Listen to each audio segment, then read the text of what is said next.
अमीर बेटी का सौदा। अमीर बाप की बेटी शिल्पी को मुकेश पसंद होता है, लेकिन दोनों के बीच हैसियत की दीवार खड़ी होती है।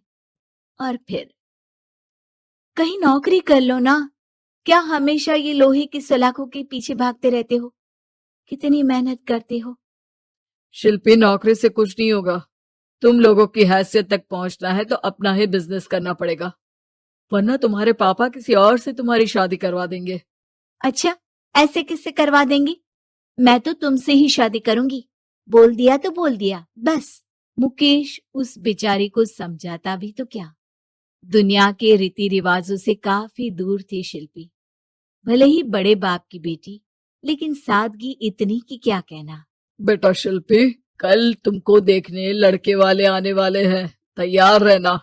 मैंने तुम्हारी माँ को समझा दिया है। घर के सारे नौकर चाकर को वो समझा देगी कि स्वागत कैसे करना है। कैसी बात कर रहे हैं पापा? मैं तो मुकेश से प्यार करती हूँ, उसी से शादी करूंगी। मैंने आपको बताया था ना। मुकेश किसका बेटा है?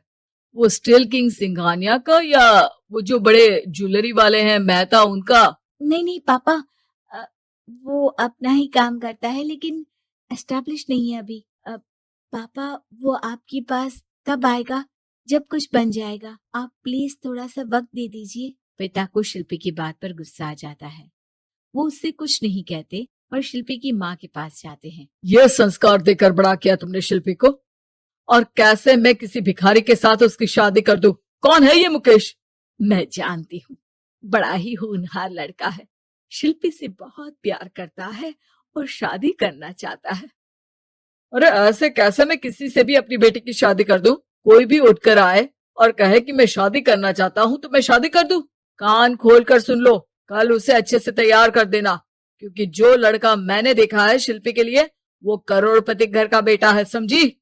लाख मना करने पर भी शिल्पी को उस लड़के से मिलवाया जाता है जो उसके पिता ने उसके लिए देखा था। देखिए, मैं किसी और से प्यार करती हूँ और उसी से शादी करूंगी। ये तो बहुत अच्छी बात है कि तुम किसी और से प्यार करती हो, क्योंकि मैं भी किसी और से प्यार करता हूँ।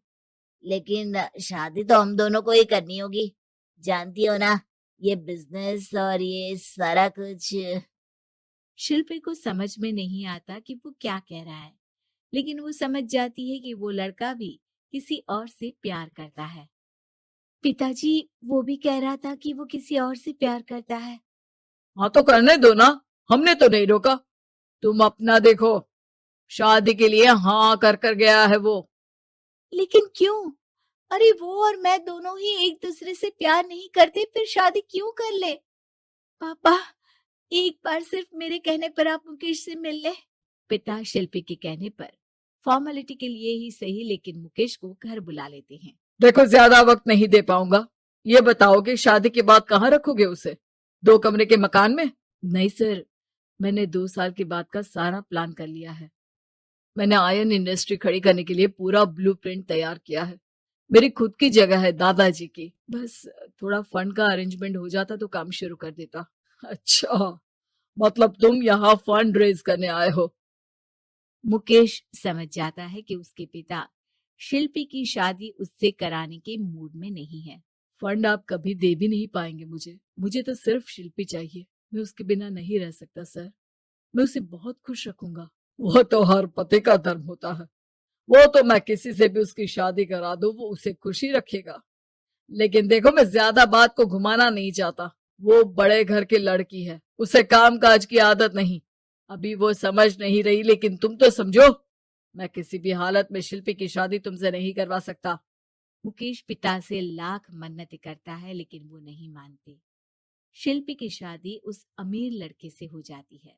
शादी के बाद क्या हम लोग मेरी माँ के घर चले? मुझे उन लोगों की बहुत याद आ रही है। हाँ हाँ, जाओ जाओ। वैसे भी आज मैं अपनी गर्लफ्रेंड के साथ मसूरी जा रहा हूँ, तुम जा सकती हो। कैसी बात कर रहे हैं? अब हम लोगों की शादी हो गई है, आप कैसे किसी और लड़की के साथ जा सकते हैं? अरे मैंने तो तुम्हें शादी के पहले ही बता दिया था कि मेरी कुछ गर्लफ्रेंड्स है। अब प्लीज ये टिपिकल बीवी वाला रोना धोना शुरू मत कर देना। शिल्पी पिता के घर जाती है और माता पिता को सारी बात बता देती है। इतना गंदा इंसान निकलेगा, मैंने तो सोचा ही नहीं था। अरे क्यों कराई मेरी फूल जैसी बेटी की शादी ऐसे घर में। और तो क्या हो गया, शुरू शुरू में हर घर में ऐसा होता है, धीरे धीरे ठीक हो जाएगा। और वैसे भी उन लोगों के साथ हम लोगों की एक बड़ी डील फाइनल हुई है, समझी। उन लोगों से रिश्ता बनाकर रखो, तभी पैसों की बारिश होगी।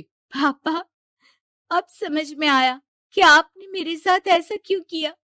मुकेश आपके सामने गिड़गिड़ा कर गया कि वो मुझे बहुत खुश रखेगा, लेकिन आपने मेरी शादी एक ऐसे लड़के से करा दी जो किसी और लड़की से प्यार करता है और शादी सिर्फ समझौते के लिए कर रहा है। पापा, मैं जा रही हूँ, लेकिन इस घर में कभी पैर भी नहीं रखूंगी। आपने मुझे सामान की तरह इस्तेमाल किया। माँ शिल्पी को बहुत रोकती है, लेकिन वो एक नहीं सुनती। कुछ समय बाद, शिल्पी, मुझे नहीं लग रहा कि अब हम दोनों के बीच ये शादी और रह पाएगी। मैं किसी और से शादी करना चाहता हूँ। वैसे तुम परेशान मत हो ना, तुम्हारे पापा के साथ हम लोगों की डील जो चल रही है ना, वो नहीं रुकेगी, क्योंकि तुम बहुत अच्छी लड़की हो। ठीक है, मैं जा रही हूँ, तलाक के पेपर में साइन करके। लेकिन एक शर्त है, मैं कहाँ गई ये बात मेरे पिता तक नहीं पहुंचनी चाहिए। शिल्पी घर छोड़कर चली जाती है। वो एक नौकरी करती है और अपना जीवन खुद संभालती है। लेकिन एक दिन, शिल्पी जी, आपसे मालिक मिलना चाहते हैं। अब मुझसे क्यों? शिल्पी मालिक के कमरे में जाती है, जहां सामने मुकेश होता है। अरे आप, आपको देखकर बहुत खुशी हुई, बहुत बड़े आदमी बन गए। थैंक्स, पर तुम्हें नौकरी करने की क्या जरूरत पड़ गई। मैंने तो सोचा भी नहीं था कि तुम मेरी शिल्पी होगी। तभी वहां शिल्पी के पिता आ जाते हैं। शिल्पी, तुम्हारे बारे में माँ से पता चला। घर चलो बेटा, मुझे माफ कर दो। मुकेश, मैं यहाँ अपनी कंपनी के काम के लिए आया हूँ। तुम्हारी कंपनी की डील अगर हमें नहीं मिली तो हम बर्बाद हो जाएंगे। वैसे अब तुम चाहो तो शिल्पी की शादी मैं तुमसे कराने को तैयार हूँ। बस करिए पापा, ये क्या सौदा लगा रखा है आपने। जिस कंपनी से आपकी डील हो, अपनी बेटी की शादी उसी के घर करा देते हैं। शिल्पी मुकेश से माफी मांगती है और वहां से जाने लगती है कि मुकेश उसे रोक लेता है। रुको शिल्पी, ये सब कुछ तुम्हारे लिए है। ये कंपनी, ये नाम सिर्फ तुमसे शादी करने के लिए ही खड़ा किया था। मैं आज भी तुमसे बहुत प्यार करता हूँ।